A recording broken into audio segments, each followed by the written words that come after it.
We're Ledlevee and MeeJong, and we're about to read one of our collaborative poems. Poetry is therapy, and I'm a fishing boat out in a hurricane, rocked by biting winds, pummeled by rain, teetering on the crest of a tsunami. Poetry is therapy, and I'm an inmate, peering through the bars of my past mistakes, searching desperately for the key to freedom. Poetry is freedom, a window into the infinite, a key to the love that links us all, like a sparkling diamond chain, shining with the electric energy of the divine.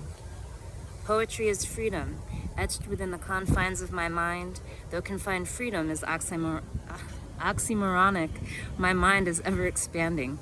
Poetry is expanding from the confines of your mind through the space between us and into my mind to the darkest corners where it shines like a light through the cobwebs at whatever beauty is left.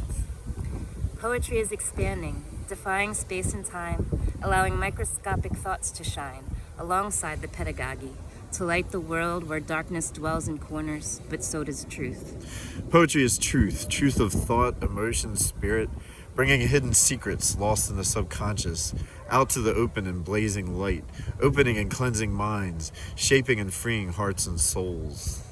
Poetry is truth, the non-binding kind, flowing from heart through brain to paper, to brain and hopefully to heart.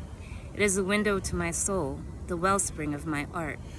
Poetry is art, expressing the darkest depths and the brightest joys, the anguish of depression, the excitement of ecstasy, the infinity of love, and the shock of heartbreak, the dichotomy of life.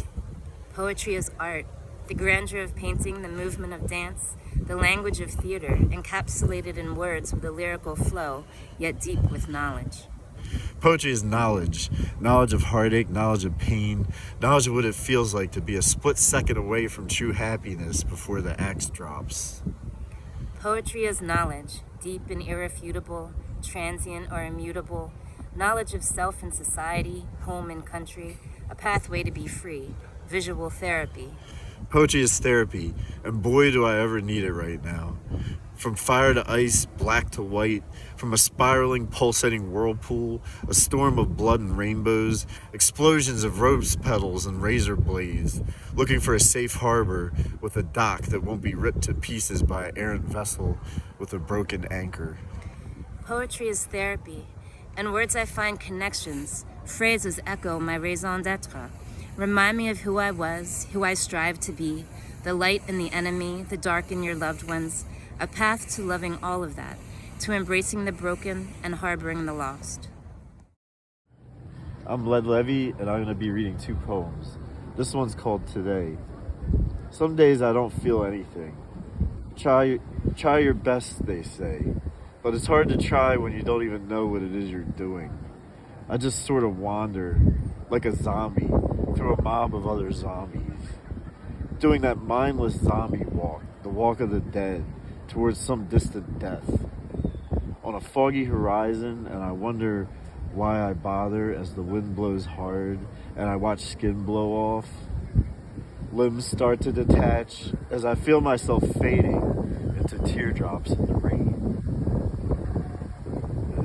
This one is called Meds, and it's just as uplifting as that one was. Meds. My moods are stable as I sit in a stupor, wondering if there are any necrophiliacs out there who'd want to make love to a dead man. My moods aren't cycling like a flip book anymore as I try to concentrate on complex algorithms, global billing issues, taxes and currencies, databases, web services, and JavaScript. I watch the black numbers and letters whiz by like jersey walls on a highway. It's hard for me to do life these days. Simple things like getting a rental car, getting the dishwasher fixed, putting the kids to sleep. But at least I'm not screaming. At least my brain is no longer a roller coaster off its tracks heading for hell. At least I no longer want to blow my brains out. One day at a time, they say, one day at a time. I wish I was better at patience.